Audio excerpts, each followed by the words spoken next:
Bonjour à tous.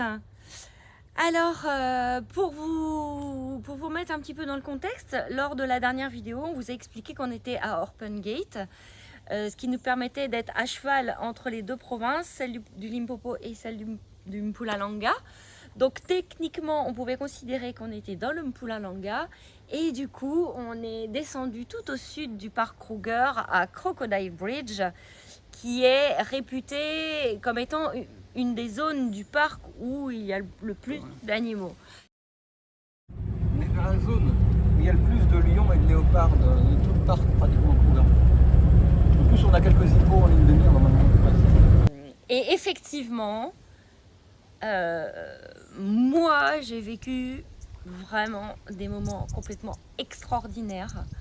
Il y a des animaux à foison, tout simplement parce qu'on a cette chance-là, c'est le lockdown, et du coup, il n'y a personne dans le parc. Donc les lions sont sur la route, ils se réchauffent sur l'asphalte, il y a beaucoup de léopards, il y a vraiment beaucoup d'animaux, et on est tout seul pour en profiter, puisque quand on arrive sur les scènes, il n'y a pas 50 voitures, quoi. Donc ça, c'est vraiment super chouette. Du coup, depuis qu'on est près de Crocodile Bridge, nous sommes logés dans un endroit qui s'appelle Marlotte Park. Manu, tu veux peut-être expliquer ce que c'est un petit peu?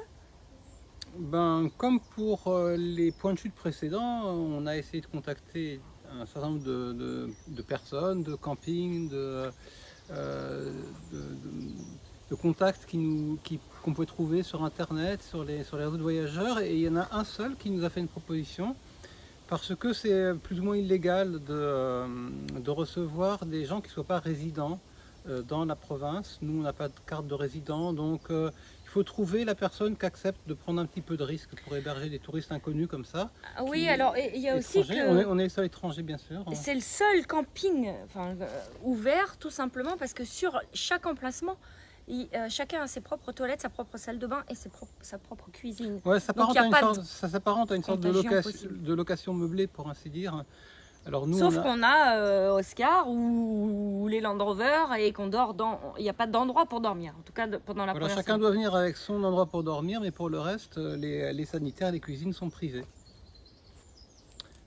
Donc c'est d'ailleurs un endroit qui est tout à fait charmant, et Marlotte Park en particulier, c'est une belle découverte pour nous parce que c'est un parc qui est adjacent au Kruger, et même si le parc est clos, il y a des clôtures tout autour et qu'il est séparé du Kruger par une rivière, la Crocodile River, malgré tout il y a beaucoup de vie animale parce que les animaux sauvages traversent la rivière, sauf les éléphants qui sont repoussés, je ne sais pas d'ailleurs par quel moyen.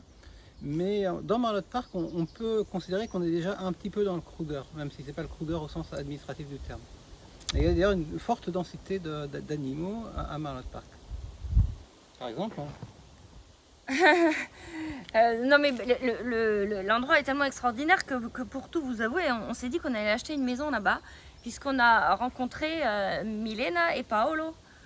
Milena et Paolo, if you watch this video, we send you a lot of kisses. Qui eux ont acheté une maison là-bas parce que en fait dans leur jardin tout simplement ils ont la visite de tous les animaux qu'il y a dans le parc Kruger. Il y a des girafes qui viennent boire pendant que Paolo est en train de travailler sur sa terrasse, donc on s'est dit que c'était quand même très sympa. Et puis après on est vite retombé sur terre, enfin les pieds sur terre, puisque quand on a discuté avec eux on s'est dit qu'on voyait pas le parc Kruger comme la majorité des gens le voient et comme il est normalement, c'est-à-dire que là il est vide. Et que si lorsqu'il y a une scène de lion il y a 30 ou 40 voitures avant, je pense que moi en tout cas j'aimerais moins. Donc en fait en tout cas c'est un endroit vraiment très agréable. Donc pendant la première semaine on a été on dormait donc dans Oscar et on avait un emplacement de campeurs et c'était super agréable parce que le soir pendant qu'on faisait le braai on a eu une femelle grand coudou, on a eu un phacochère, je On a sais eu des plus. zèbres, On a eu un zèbre on a eu qui est beaucoup venu. de bushbuck.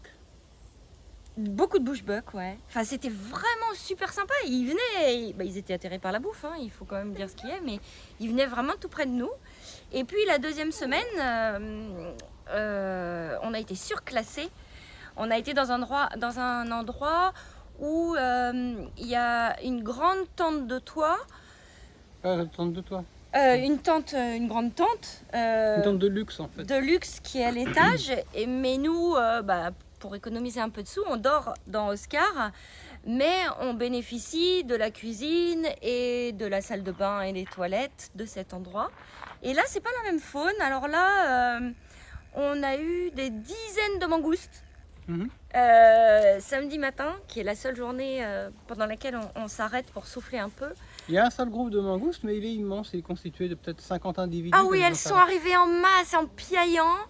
Tout simplement parce que j'avais jeté des restes de légumes de compost, puisque je sais que les animaux viennent le manger. Donc voilà. Et puis on a aussi le soir l'immense chance d'avoir des bush baby qui sont ces tout petits lémuriens qui viennent tout près de nous et qui nous font un show de saut. Par contre, c'est hyper difficile à filmer et à photographier.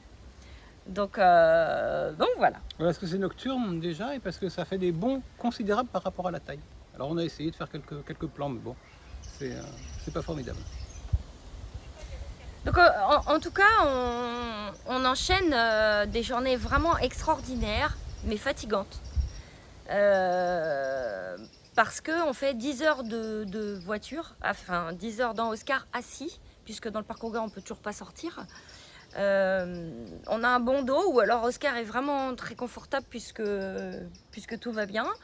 Mais par contre c'est fatigant parce que pendant 10 heures on est en train de chercher les animaux, etc. Donc maintenant on s'octroie depuis 2 fois une journée off pendant laquelle on fait des vidéos où on va se promener, où on rencontre Milena par exemple.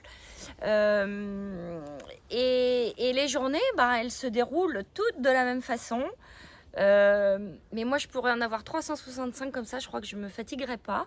C'est-à-dire que le réveil sonne entre 5h et 5h30. Et moi il y a un truc que j'adore, c'est rester couché pendant que Manu conduit. Donc Manu se lève, il va nous préparer un petit café qu'il met dans les thermos pour qu'on puisse le boire après. Voilà, comme tous les jours, je me suis réveillé à l'aube pour aller faire le café et préparer le départ.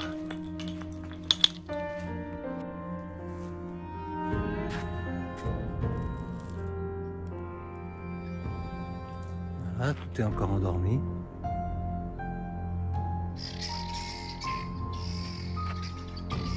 Il y a des oiseaux qui crient là, je sais pas pourquoi. Je crois que ce sont des pintades.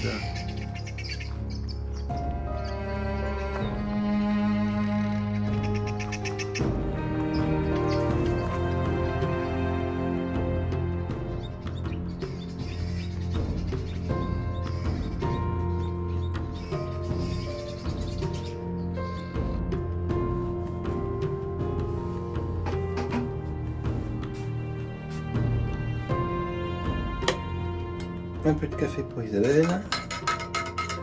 Et un mélange de chocolat et de café pour moi.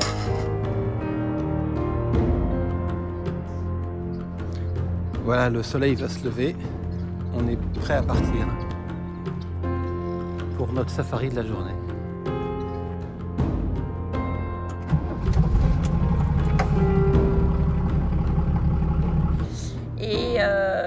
Et quand il prend la route, il fait encore nuit, donc lui il voit le lever du soleil.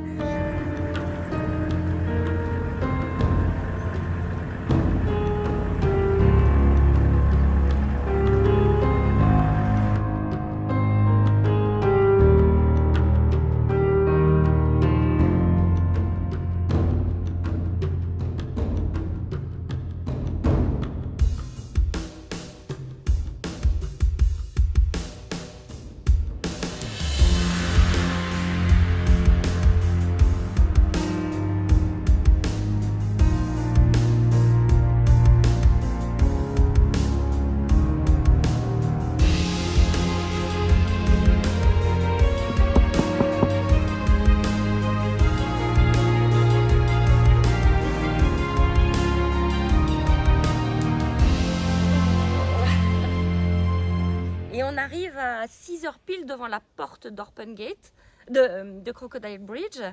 Là, le soleil est pratiquement levé.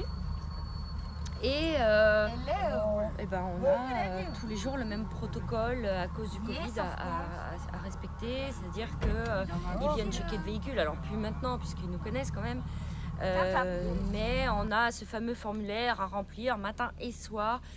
Alors 2 fois par jour on doit remplir ce papier pour entrer et sortir du parc, voilà, avec nos coordonnées, et ils nous prennent la température, mais alors c'est n'importe quoi.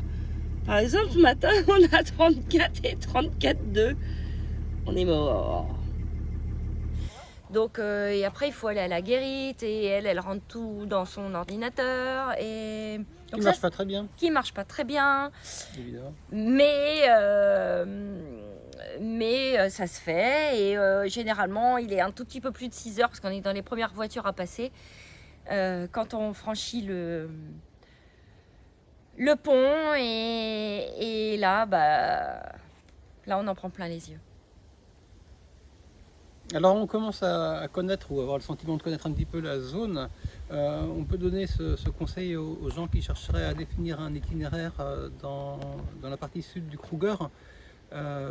Tout nous semble tourner autour de Lower Sabi en termes de vie animale.